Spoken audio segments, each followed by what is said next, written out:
Welcome to the Real Podcast. This is Eric Latshaw, and I am here with Nico Del Giorno. He's my buddy. We've been rocking out doing some real estate stuff for, almost about 5 years now. So, as we have been dealing with all the craziness in real estate and becoming friends, we've talked a whole bunch about life, fun stuff we like to do. You name it. And, when you're working side by side for that long, there's not too much that's off the table for conversation. So after playing around with it, we thought, hey, let's put this thing together. Let's talk about real estate. Let's talk about the expensive shit, that we enjoyed and what real estate has made possible in lives, our lives and other people's lives. Some aspirations, like what's our goals? What are we doing next? Like what is the next play? And then some life lessons. I think that, the good, the bad, and the ugly comes in this game and just life in general. So we wanted to roll this thing out. It is going to be the Real Podcast because it's going to be real. We're just going to sit here. We're going to chat. We're going to have some guests. We are going to have a whole bunch of fun, talk shop, talk shit, and have a good time. So, again, Nico Del Giorno, if you want to tell them a little bit about yourself, let's get this thing rocking and rolling. Yeah, no, I appreciate it, Eric. I mean, I know we've talked about this. I mean, when I first started with you, you had a podcast, Coffee and Cash Deals, and like we said, life kind of got in the way. Definitely not as cool as our backyard. Definitely not as cool as what it was before. I mean, and to think that we were going to try and do it there also. Yeah, I would say we hit the nail on the head on this one. But I remember we started, or when I started, you had that, and I think probably 2 or 3 months ago, we kind of came together and said we should do this again. There's a lot of different podcasts out there, and I think everybody has a different type of stigma on a podcast, that it's got to be professional and do everything that needs to be done the right way. And I think that's been our life, is just little outside the box. Yeah, I mean, run and gun. The things that we deal with on a daily basis, just in life and business and work, and just even being together. And I know it's almost like we have a family that we work with, but with that, it's almost like being two brothers. I mean, we take shots at each other, and we yell. Well, you yell at me, and that's because he doesn't look. But no, I think this is awesome. It's going to allow us to kind of be ourselves and let people see. I know you probably get a lot of questions about what it is you do, how it gave you the ability to lead to your lifestyle, and same thing with me. And I think this gives us the ability to show kind of everybody what it is we do and how authentic we can be. I mean, we're just not here to talk about real estate. We're not here to just give life lessons. I mean, I know both of us have kind of dove a little bit into faith. I mean, it's been everything. So it's, that's going to be the fun part about it. So yeah, no, I agree. It'll be, I can't wait to hear some of the conversations that pop up, because if they're anything like the text message threads we got, it could be an interesting show. Not. I mean, those are business conversations, but I'm just saying, like, they start at the same time. Yeah, they start there, end in left field. But it's the goal is throughout this process when we're doing this thing, that we're gonna have some people on here that are gonna be chatting about some cool stuff. Yeah. We're gonna have some guests on here that are different walks of life, different investments, different things that they've done throughout, and we're just gonna chop it up with them, because I think that, like, a lot of times people are just asking questions and boom, boom, boom, boom, like, but yeah, there's questions that people want to know. We want to put some people on the spot asking some good stuff, but like at the same time, we just want to be able to hang out, have a good time, and let the conversation flow so that we can get the real raw and uncut. Because as much as people love social media, podcasts, and always want to promote how awesome things are, I think the real raw and uncut shows that like before you get to awesome, there's a lot of nitty gritty. I mean, BS you running through. And sometimes it's not, sitting on the back porch, sitting in your backyard, chilling and relaxing. Sometimes there's some late nights, early mornings, and some grind. So with that, like let's just talk a little bit about you, who you are. I can go into a little bit about who I am as well, but like introduce yourself and kind of just let people know who we are. Yeah, let's rock that. Got it. Yeah. No. So as as Eric said, my name's Nico Del Giorno. I've been with Eric here about 4, almost 5 years. Started out pretty much not knowing what I wanted to do, and it was just one of those things that I think I didn't realize we were even friends on Facebook. And that's a crazy. Yeah, dude, I had no idea. Yeah, and I saw you were it's probably because we like expensive shit. Probably that's probably how really what it was. Yeah, I honestly I have no idea. I mean, I don't like Lambos and stuff as much, but like I might have watched a video or two, or just yeah, exactly. Had a girl that needed to know that I think they're cool. True. Yes, exactly. That's why we were friends on Facebook. And but yeah, so I was just kind of scrolling through Facebook after I left my last position. Didn't really know what to do. Didn't have a whole lot either. I think that's the craziest part is, before I started with you, I don't think a lot of people really know what I kind of went through and how I got to where I was. And I think that's the biggest thing, especially with it being more real. And that's something that, I really don't mind sharing now, obviously, back in the day. And I think, we've talked about it before. I've talked to people in the company. I've done a couple, different, I wouldn't say seminars, but different talks where it's just more or less about where I'm at. Because, obviously when you buy expensive shit and you have crazy stuff and you do dumb stuff like we do, people ask how you got there. So just to kind of take it back, and I won't take too long, so that way we can kind of, get to you. Yeah, you're not that interesting. No, I mean, without you, none of this would have all happened. So, but yeah, so before I started with you in real estate here, and I worked a couple odd end jobs. I was in finance, car stuff, this, that, everything else, and ended up leaving my last position before working with you, and took about 3 months off because I didn't know what I wanted to do. Unfortunately, towards the end of that employment time, I guess you could say, hit a really, really tough spot, hit a really dark spot, to a point where, didn't have a whole lot of money, but we had a mortgage. We just bought a house, just recently got engaged, my wife and I. And so we was like not wife at that point. No, we just got engaged. I met this guy, he was like just engaged. Just 3 months before. Yeah. Because it was when I left my last position, like I said, left there, and we got engaged just before that. So in that little 3-month spot, I mean, I've always kind of dealt with some anxiety, depression, things like that. I think anybody that kind of lives in a headspace that we do of just go and trying to get to the next spot, kind of has probably a little bit of that here and there, sure. especially in business or anything. A business-minded person. It's the grind of always aspiring to be better, I think, can put you in that spot. It's the standstill when you're working at the pace that we do, like the consistent effort to reach goals, and like based on who we are and what we do and how we work, like we're used to that, like in a short period of time getting that instant gratification, I think. Yeah.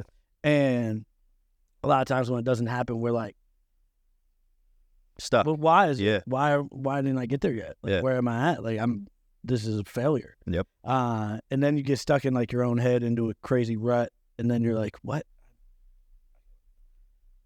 Did I do it? It's all going to fall apart. Right? Is everything going to blow up? And I think that, with us and having that mindset, it definitely, I've been there plenty of times, because I mean, heck, even now, being in a position that we both are, I'd still sometimes sit up at night like, oh my God, do I have enough money? Do I do this? Am I broke? What's going to happen tomorrow?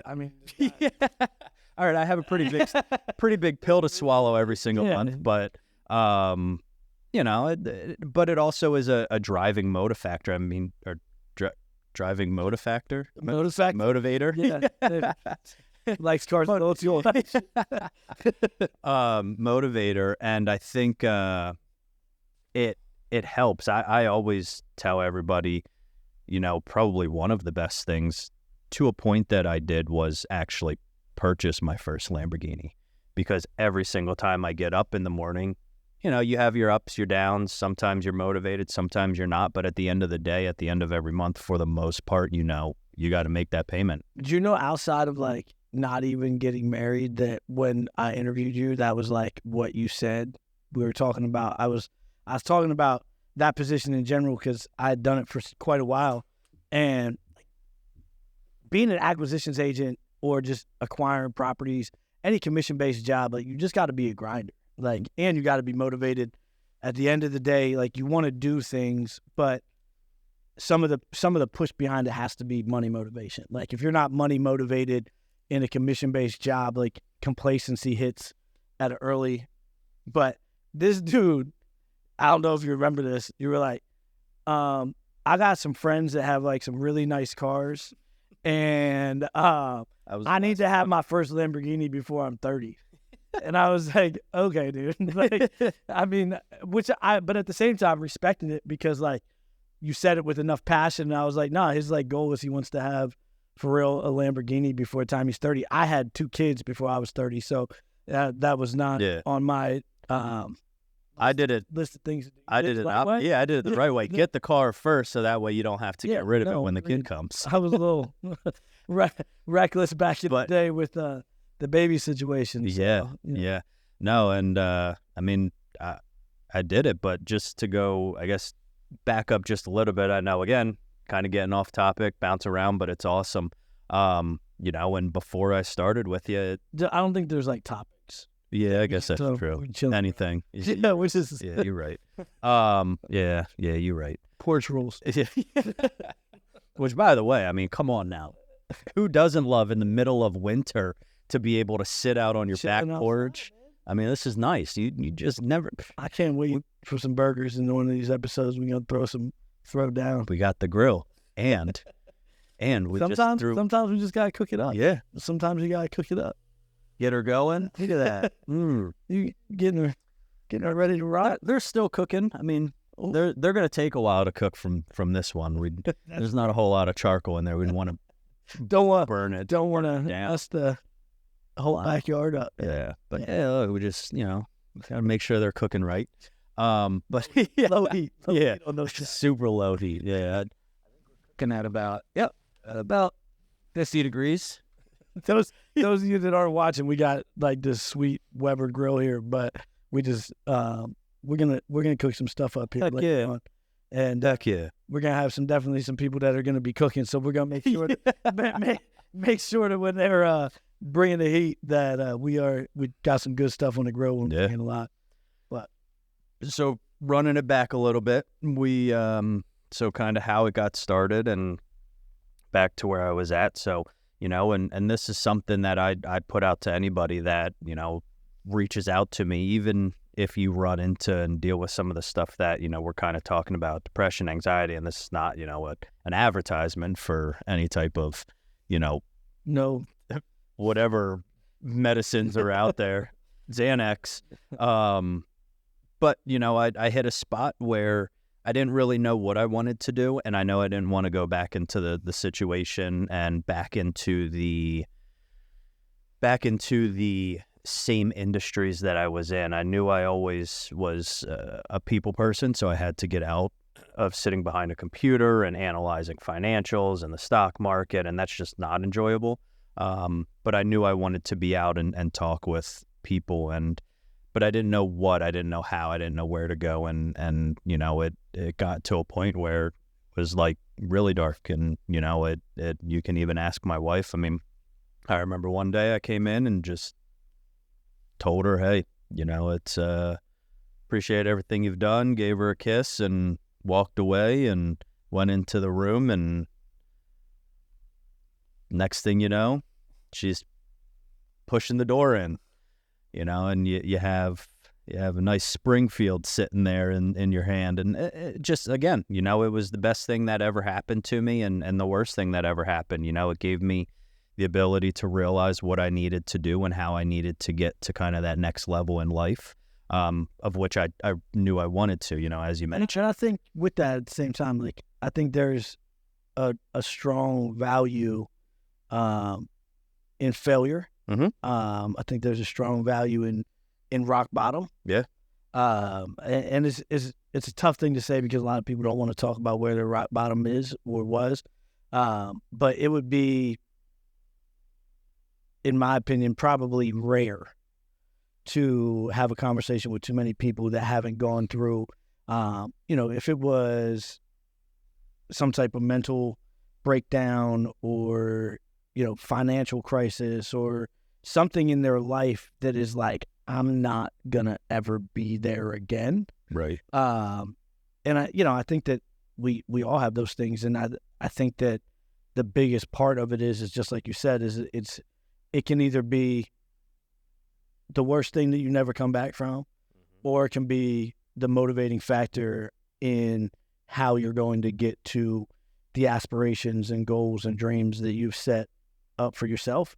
But it takes a mentally strong individual to be able to overcome that stuff. And then on top of that, like you said, like your wife, I was going to say, like support and people to care about you and love you and know that you can move into a place of greatness.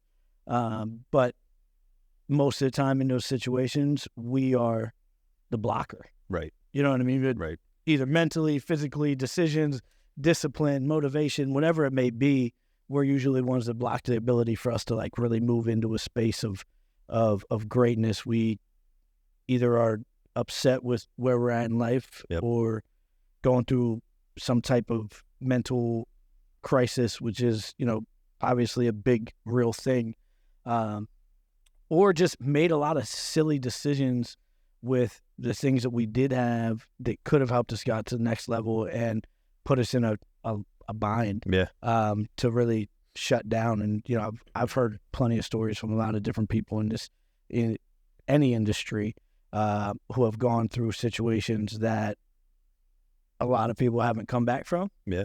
But the recovery story and addiction's one too. So the recovery story, but I just mean the ability to come back from where you're at, and elevate yourself to a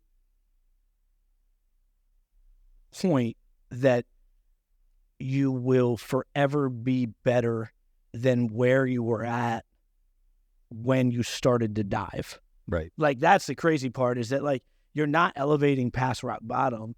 You're putting yourself in a position of like, this is where I was at.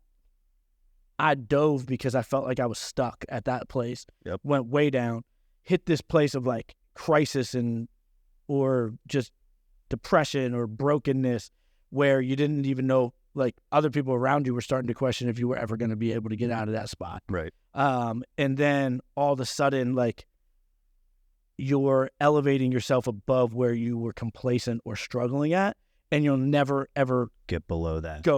Yeah. So it's like, I mean, and granted, stuff happens where people have to have multiple, but maybe that wasn't their rock bottom. Like, the original one, they were like, oh, that was bad, but this is worse. Yeah. So absolutely. Anyway.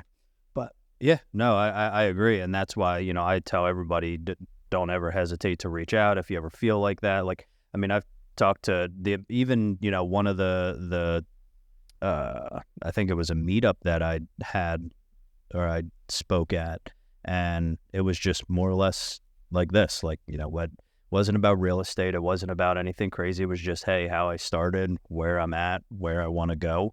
And the amount of people that I think that reached out afterwards that were like, hey man, like I've been there, but I've never, because I think for even you, me, people that are have the drive and the motivation that we do, and just a personality that we do. I mean, we can talk to anybody, have a conversation. It doesn't matter where, who, when, about what. Like, I mean, that's what we do. We do that for a living. We can adapt the way we need to in a conversation. So I think a lot of it, people don't also realize it because we're good at hiding it. And I think that's what I was able to do, was I really hit it really, really well until, like you mentioned, that rock bottom of like, okay, yeah, I mean, what else do you do? I mean, there's nothing else that I could do. And, if it wasn't for the support system that I had, and I mean, my wife then, we started going to, therapy that helped a lot. Like, there was a lot of things that she helped encourage, even in a time when I didn't want to do it, of like, no, yeah, you're doing this. This is what we're going to do. And it helped me a ton. And, they... Big fan of therapy, by the way. Yeah. I mean, I think that, like, even if I just feel like in general,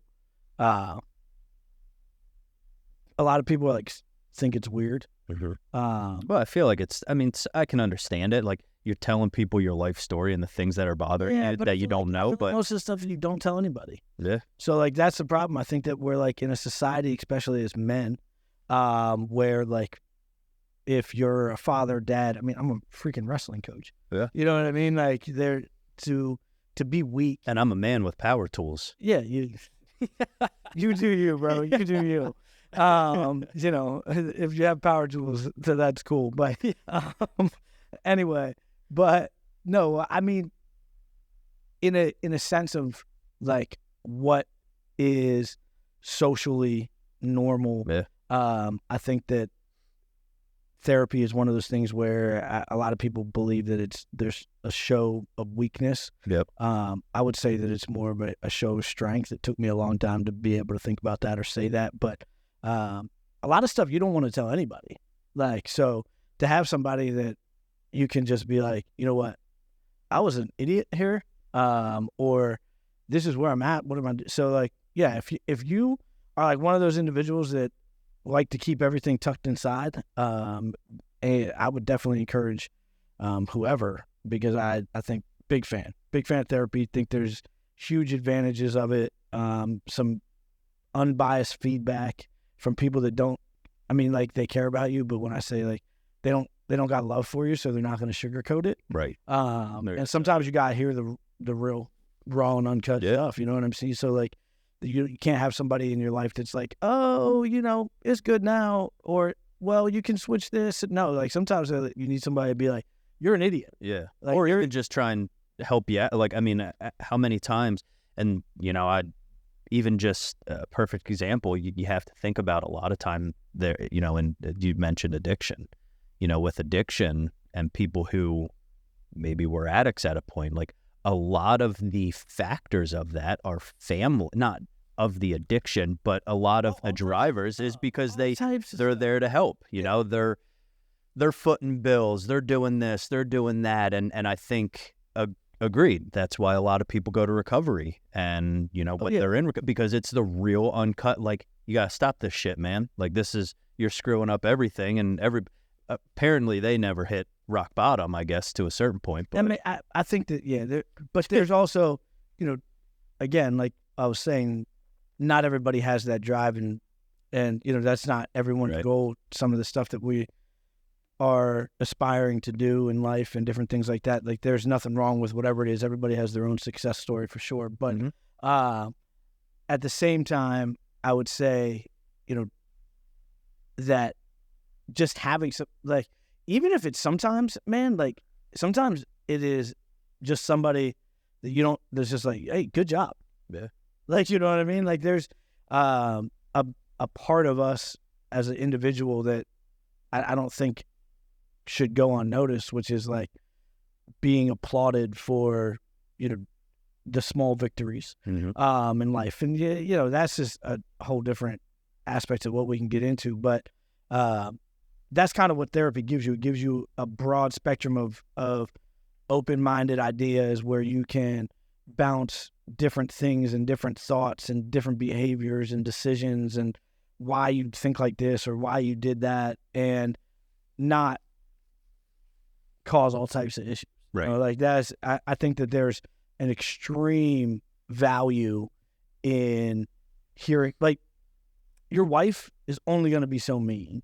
Right. You know what I mean? Like, for good reason. Like, you know what I mean? Like, and that's not like, oh, he's so scary, but like at the same time, like, she only, like, let's be real. Like, do I really want to have World War III in my house for a couple of days because I want to be a complete ass to my significant other? No. Yeah. Like, no. You know, I might want to share some things, but like, have a discussion. Yes. But you know, I would rather not go into the situation just guns a-blazing unless I have to. Right.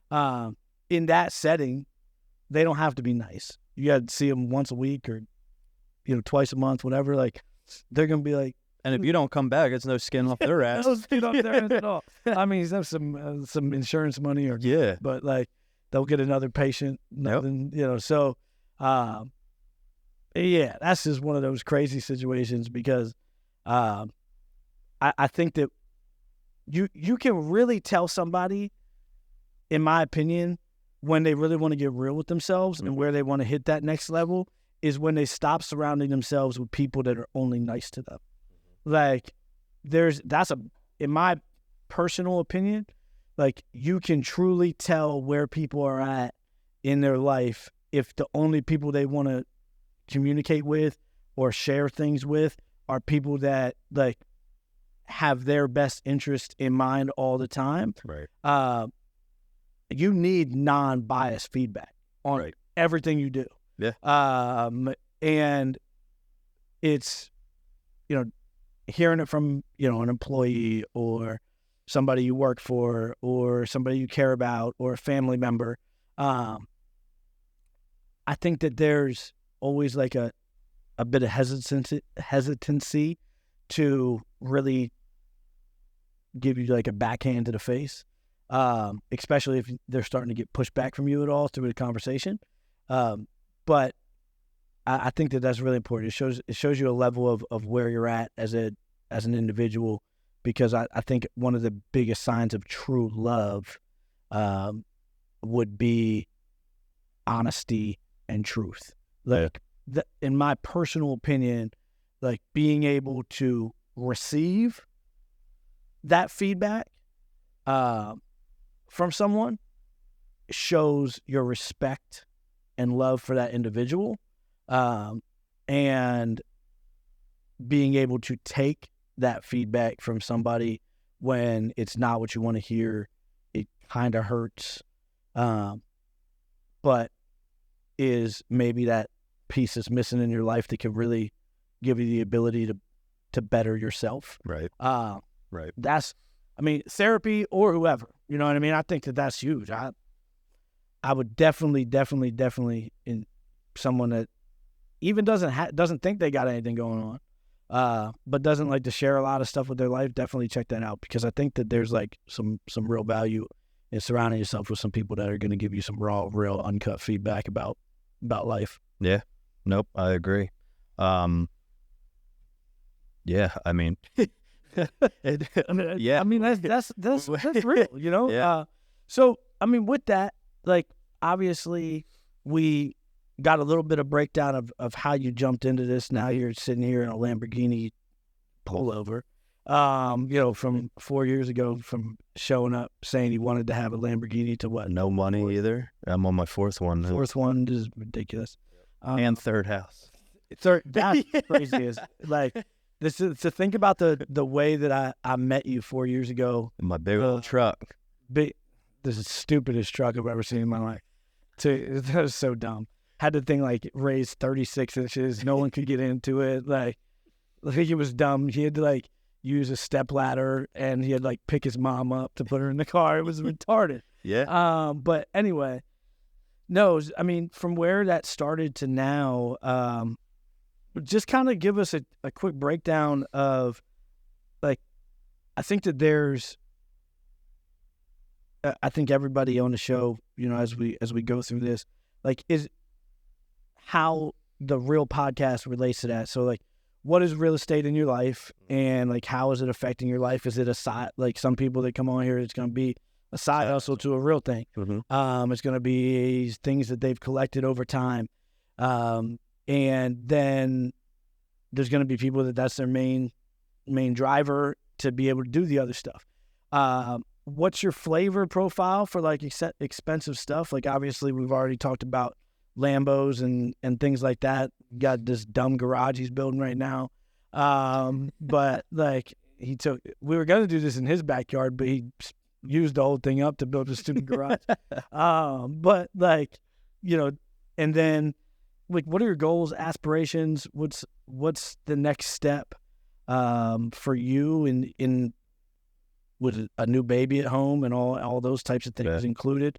And then just like some life lessons that all three of those things combined have been a part of. And so, just talk about real estate's affected your life and then just rock into that. Yeah, absolutely. So, real estate is obviously full-time, obviously working with you as acquisitions, trying to help, we're building out that side of the business, brought a couple new people on. I think, we have a pretty solid, core in that sense. And, so yeah, full-time, running as much and as needed, buying houses for us to either wholesale, flip, whatever the end strategy or the exit strategy. Also, you got some stuff yourself too, right? Mm-hmm. Yep. So, do a couple of my own flips, obviously with the trust and the, ability that you give me, to be able to do a couple things on the outside, which, is awesome. Allows me to buy some of the expensive shit that I need to, especially, obviously in this business, it's not all butterflies and sunshine. You have some ups, you have some downs, you have some really good months, you have months where it's like, wow, I could have made more money. Buckle up, baby. Yeah, I could have made more money working at that McDonald's that month. But yeah, so I have a couple of my own things. I had last year, I think I had at one point the most was... He's never made less. Yeah. You know what I'm saying now. I meant like... Not like judging McDonald's, right? Yeah, no. I feel like they're trying to get rid of people anyway. Yeah, exactly. But so last year I think at one time the most I had rental-wise, door-wise was 10 or 11. And towards the end of last year, it was something that I think I'd just getting into having some of my own rentals. I don't think I necessarily did it correctly. I had a management company running a lot of it, and it wasn't that Sucks. Yeah, it was not family. Yeah, having one, you have one in York, you have one in Harrisburg, some in Columbia, some in Lancaster. They're all over the place, and while I'm not the one running every single time, it's still just it's a pain. So actually all of them I sold this past year. So I'm, Uncle Sam, better wait for your money to come because you're going to get quite the check this year. Salty. Yeah, it's ridiculous, these capital gains and everything. But so sold everything off, and this year I'm really focusing on trying to rebuild that portfolio, with less properties but more units. So I want to buy. I think that's a good focus. I think that most of the people that get in this game eventually are like, if I could be more efficient. Yes. It's all about the efficiency. If I can I would much rather have 4 or 5 units, or 1 5-unit, 2 5-units, and a 10-unit. Yeah, exactly. At the end of the day, if you think about it, you're almost, you spend, I don't know, $100,000, $150,000 per single family, and you have 50 of them. I'm not the best in math. It's the same breakdown almost as but you could tie it into one, property. Yeah. And then you have on-site management, and even it's a different ballgame. Yeah, all together, and the headaches, though they're still there, as many have spoken. It's just different. I think that you can navigate and handle each individual piece much different. And with on-site management, it's like you don't got to get people to run where needed. Yeah, you don't have to have them running back and forth, or which is a ball game. game changer. So that's more kind of where I'm trying to focus on that. And, I'm also, I have a little LLC for me and the baby, and start building her little portfolio instead of, the 529 plans and a lot of the traditional stuff. Obviously, our mindset is always real estate focused, and how can you grow real estate wise.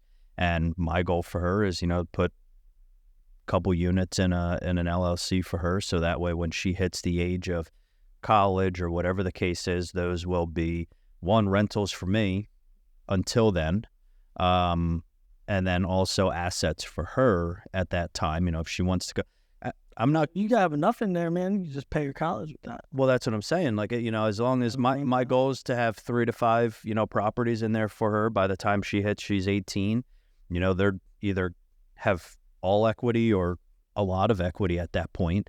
And I'm not going to be the type of parent that's going to push her to do one thing or the other. If she wants to go to college, cool. If she doesn't, cool. Like whatever. Yeah, I think that's a good look. As long as crazy now. Yeah, as long as you're doing something. And even with a lot of those different types of plans, it's you have to use it for college. So real estate's a really good wealth builder. I mean, at the end of the day, like, if you plan in things like that, the value of what you're spending, if you're doing it right, isn't gonna not gonna go down. You don't get gut shots too often. I mean, it happens. Obviously, we've all seen the market plummet at different times, but always comes back. Because people always need somewhere to live. Yeah, they need somewhere to live. So real estate, outside of moving more than most people move when they rent properties, and buying homes with Honest Home Solutions, and being a huge part of us growing the business there. What has that been able to get for you? Where are you at? I mean, obviously, like, I've been making fun of him. This garage he's building is ridiculous. Yeah. Though it sounds like he's doing it himself, but I mean, I'm doing some of it myself. He likes to exaggerate his ability to use tools. At least I have tools in case I need to use them. I don't. Why would I exaggerate my ability to use them? I just, I can saw something if I need to saw something, and then I have him who doesn't use it anyway, who can let me borrow it. Yeah, exactly. That's true. Yeah, whatever. But real estate's obviously for you like a main factor in your life. Like, it's not a side hustle; it's what you do. It's a career path that you've chose. In both the rental side, the acquisition side, the working with Honest Home Solutions. But let's go into the things that you love. That the reason you love how real estate has affected your ability to do some of the stuff that you love. I can't get this guy to make a stinking Facebook post for acquisitions. I mean, he's gotten a lot better lately. Way better. But the guy makes like literally 30 posts a month about Lamborghinis and vehicles. So obviously, cars are a thing for you. Let's tell us about what got you into that and how you decided that you like to sit on the road when you drive. Yeah. Honestly, I don't even know what got me into it. I mean, I've always been into sports, but for some reason, just always had a passion for cars growing up. I had the Matchbox cars and everything like that, and I've just always had. And it's weird because nobody else in my family has it. I don't know why. I don't know where it came from, but for some reason, I just found the beauty in vehicles and the art that it brings that, just some of the automakers do. And I've always been, I like... He just likes to flex. Yeah. Like, that's pretty much. If you're hearing what I'm hearing, he's just trying to flex. I mean, I always had the coolest bike, that's where it kind of started, I guess you could say. BMX. A little BMX bike, I had to make sure I had the Haro back in the day, had the pegs. Those were the ones to have. Pegs? No, just back pegs. Yeah, you never know how many bitches you had to have on a back. Well, that's why I'm just kidding. So, yeah, that's true. I guess. Yeah, I mean, all right. Yeah, but I mean, well, I guess I would have been fine because I could have seen over them. So you would have needed to stand the whole time. Man, what are you talking about? I'm from the day before pegs. Yeah. They were sitting on the handlebars. True. You know, But no, I always had, and I'm not saying women are bitches. I'm just that was probably not the way to put that. But here we go. yeah, Going from I had to be a little 0 to political. 100 on Yeah, political correctness. I had to be a little political there. But I've just always enjoyed That it. was before he was married. Just Yes, like, exactly. that was back in peg days. Yeah. and I was 12. doing ramps. Yeah, doing ramps. He was the cute guy in the neighborhood. Yeah, exactly. Running around. But I've always Exaggerate. always Cute guy. Neighborhood. always big into vehicles and cars, and I knew I always wanted something, and I've always been more of a Lamborghini guy. I mean, I love any type of exotic, but always been a Lamborghini guy, and I told myself before 30 I wanted to have my first one, and here I am, 30. I think I had 2 before I was 30, and now, I'm 32, and I'm on my 4th one, and like we mentioned, on my 3rd house. But I think a lot of that is more just growth and family and life. Trying to plan Yeah. the future.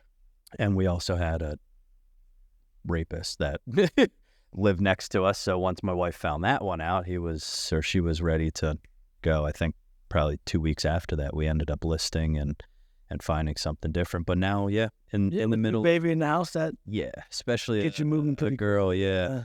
Megan's list hits hard. Yeah. She was not happy, but neither was I. And, at 32, and by the time she was in my 30s, I'm not trying to go to jail for beating the shit out of somebody or killing somebody for, doing something crazy. So ended up move safe place. It was a good move. So is that like out of the like taste that you have, is that where most of financially, if you were going to say where you spend, that's all is like the expensive stuff is vehicles, cars, cars, stuff to them, like you they spit fire out the exhaust and stuff. Not my cup of tea. But it is fun to look at, I guess. I hate sitting in it because I feel like I'm sitting on the road, but that's a small go-kart. Definitely fast go-kart. An 18-wheeler, I believe this to the death of me, which won't happen in a Lamborghini, but I believe like an 18-wheeler could pretty much just ride over your car and feel like you hit a speed bump and just like keep going. Yeah, I actually had. But I did find out they're safe. Yeah, super like, safe. We got like a roll, like all types of like instant roll cage that pops up through the back. Like it's, but if you crash it, it's total. Yeah, every single time. Every single time. Well, I shouldn't say every single time. As long if the airbag. Though who wants a Lamborghini after it's been crashed if it wasn't totaled? So they might as well just total it and move on. Yeah. Well, the people that want to buy the ones that have they can get it cheap.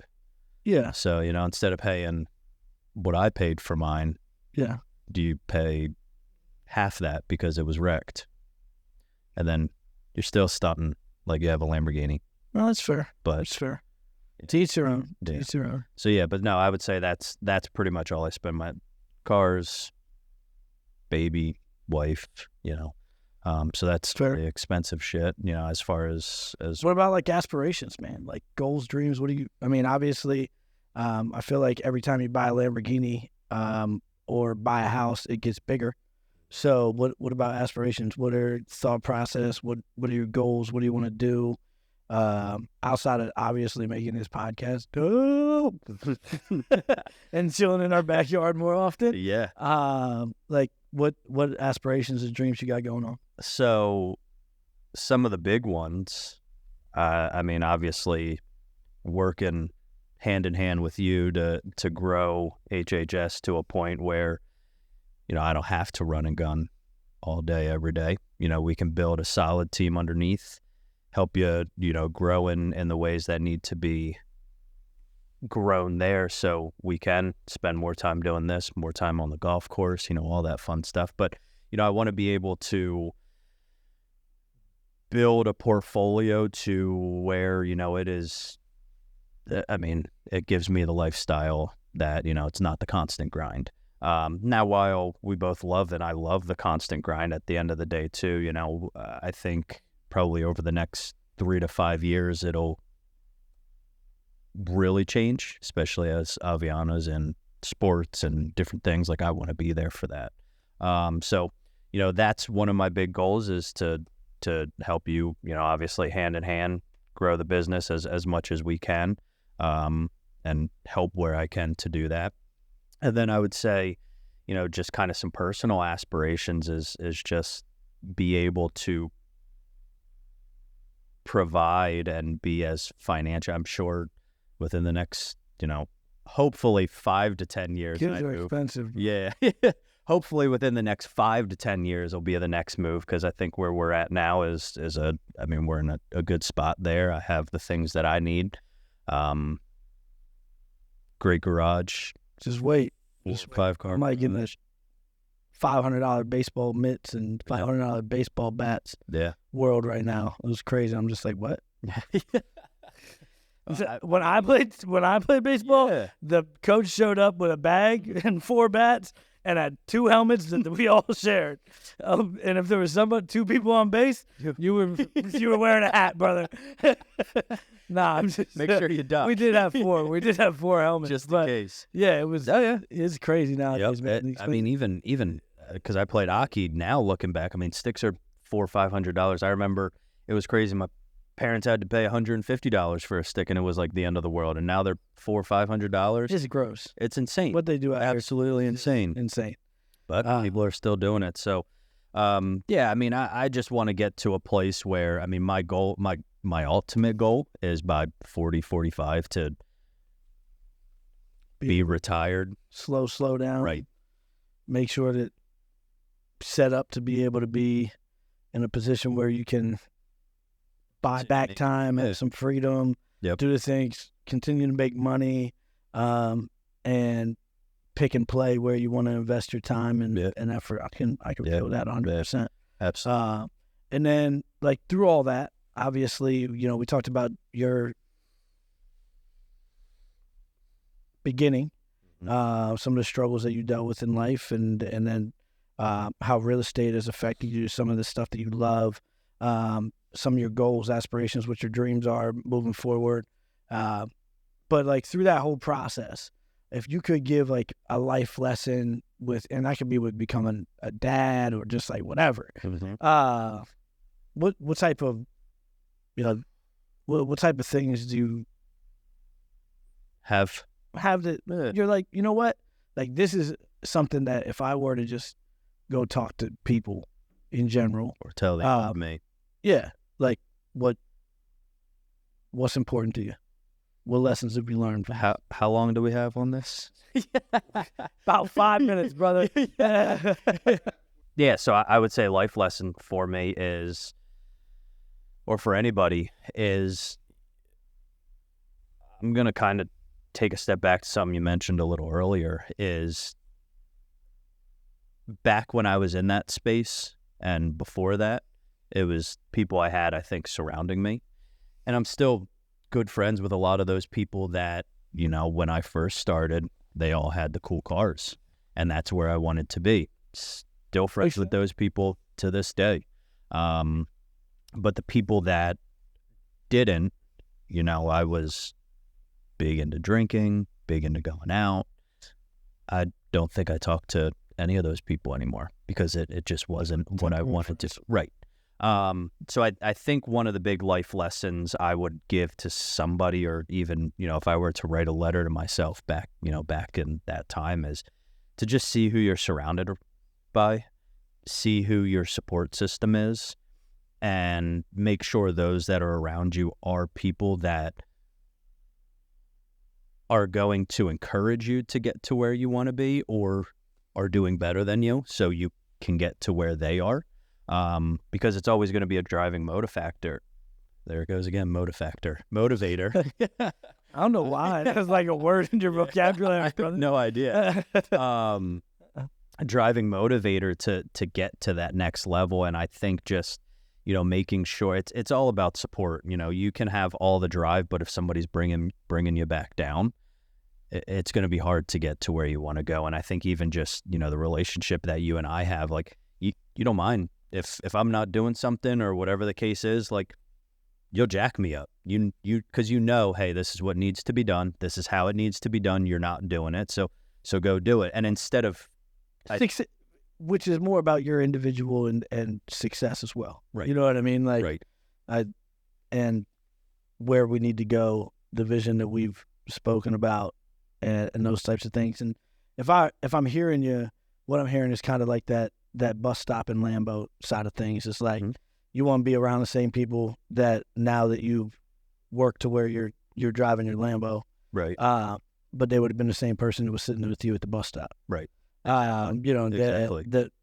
There's a lot of situations in life that would put us around different individuals that when you are so involved in what you're doing, you don't understand that the who you're doing it with are only there because of what's going on. And I think that like having a lot of individuals in your life, like you were saying, that are one-dimensional. This is who I hang out with here. This is what I do here. This is what I do here. Like there's obviously people with different interests, but you need someone that supports you as a whole. Right. As a father, as a husband, as a, you know, in real estate and aspirations and what you love, and like is constant encouraging and supporting, and that they're not just like a one trick pony. Right. Because most of the time those individuals are selfish. They have the only thing that they really care about at the end of the day is the situation that you're in, not who they're doing it with. So if I'm hearing you right on the life lesson, it's just that like surround yourself with the right people that are going to support each avenue of your life that are going to be, and you can also support theirs. Yeah, I mean, which you should. You know what I mean? Like because they need that same love, that same respect, that same people in their corner. Yep. You know? I don't think there's ever a time where you could think of a great fighter. And when you talk about, you know, some of the greatest of all time, even MMA now, but like boxers and different things like that, whoever it would be, but a great fighter that goes to war, if they're not thankful for their corner, like if they're not, their corner is instrumental in making them be able to succeed. And all you see is that corner right there. They have a towel that they can throw and they talk to you in between each round, but that's their job. That's they get you ready for war. They get you ready for battle. And they're there with you when you fight the battle. But they can't fight the battle for you. Yep. You know what I mean? Win or lose, they can't fight that battle for you, but they're there before, they're there after, win or lose. And each time you get a second to breathe in between that battle, that war, those individuals are the ones that bring the bucket so you can spit in it, ice your eye, and get you some water so that you're ready to go and you're ready back out there and that's life. Yeah. Like that's a life lesson right there, because like that's how life is. There's going to be easy fights and hard fights, but you want that same team in your corner all the time. And a lot of times if you got people that are just in and out, it doesn't give you what you need to be able to win the hard ones. Correct. You might win the easy ones with people that come and go, but with the hard ones, the ones where you got to dig deep, you got to find some heart, you got to find some encouragement. You need someone to be like, you can't quit right now. That individual, that person is there before, after, and is steady. Yep. And, you know, that's a huge part of life. So I think that's dope that you But I think that was a great way to end the episode. Yeah, bro. That was unreal. I mean, geez, you got me chills over here. Yeah. Ready to go out there and start battling. Look, I think there's someone walking put on the across gloves, street. brother. Yeah, Put on the what we gloves. doing? But yeah, let's get back here. We appreciate everybody that tuned in for the first episode of the Real Podcast. We talked a lot about Nico. We've talked a lot about just what this will be, what you're going to hear. We're going to have some awesome guests on here. It is going to be a blast. We are going to have a whole lot of fun. We're going to talk real. Might be some things that might not be politically correct all the time, but we're going to put it out there. We're going to talk about real estate. We're going to talk about expensive things that we like to have fun doing. Or even expensive things that maybe somebody did. Yeah, it cost them a lot too. Exactly. Might have been a painful, expensive thing. You know, we're going to talk about aspirations, dreams, how you get there, and then some life lessons. So tune in next time. This will be every Monday. It'll be dropping. Listen on your way to work. It is going to be a blast. Listen after work, lunchtime, whatever you want to do. But you're going to get some good stuff here. Me and Nico are going to rock this out, me and my buddy. So we're going to have some fun. Making that money. Thank you guys so much, everybody. and we'll talk to you next time.